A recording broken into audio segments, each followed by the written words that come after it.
What a blessed day, everybody. Today is -7 degrees. Napakalamig yan. Tingnan nyo naman, naka-crocs pa ako dyan. And tayo ay mag-drive na. Pupunta tayo ng prayer meeting at ngayon, 6:53 pa lang. Ito, sinundo ka pala ang aking blooming na kaibigan. At yan na nga, naglakad-lakad lang kami sa snow. Tapos, yan, parang pwede mo nang maging halo-halo yan, guys. And then, dito kami sa tahanan ng bazaar. Hello, Tito, Mano po. At ayan na nga, tumataas na kami sa hagdanan. At boom! Hello, prayer warriors! Welcome. Hello. How are you, everyone? Tonight is a special night. Tayo ay magdadasal at ipapakita namin sa inyo kung anong kaganapan sa prayer meeting. Siyempre, unang-una, sharing and magkakanta ng praise and worship. Truly, the battle belongs to the Lord. Ayan. And ito nga pala si Tita Jackie.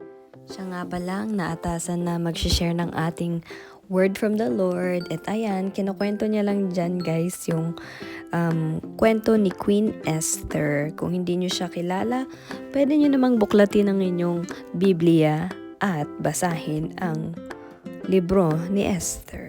So, eto nga, isa-summarize lang natin ang kanyang kwento. Siya ay isang Jew or Hudyo, and siya ay napakagandang babae at siya ay naging queen.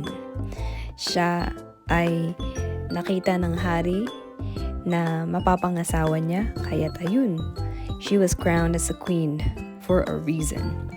And then, ang daming nangyari to the point na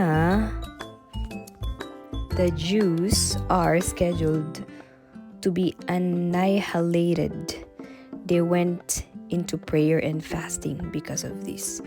So, grabe no? Kasi nagkakaroon na ng ganun challenge nung time na yun. To the point na ipapapatay nila ang mga Hudyo.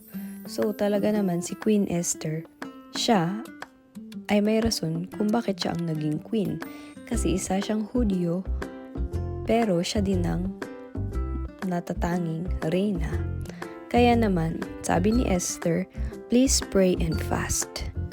So ayun, nagkaroon ng prayer and fasting ang mga Jews at that time in preparation for Queen Esther's approach to the king.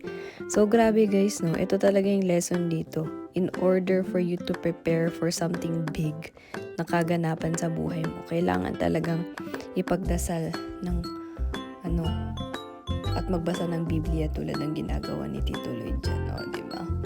Kaya thank you Lord sa ating mga mobile device at mga note-taking para masabi at ma-remember natin yung mga pinag-aaralan natin. So ayan, nagko-continue lang si Tita Jackie, pero ito ang aking na-realize ngayon guys. What's in it for me? Ano yung burden natin ngayon? What is my burden right now to bring it to prayer and fasting? Diba? It's either to mold us or to show a miracle in our lives. And it is to put us into a humble state in seeking God's purpose. Prayer and fasting brings peace sa ating buhay. Through prayer, it builds a divine connection with God through His answers. I-compare mo na lang yan kapag hindi mo siya pinag-pray. Mas ma-appreciate natin kapag we did pray for it. So, this is an encouragement for all of us to identify what is our prayer focus and how are we going to submit it all to God. Thank you for these prayer warriors.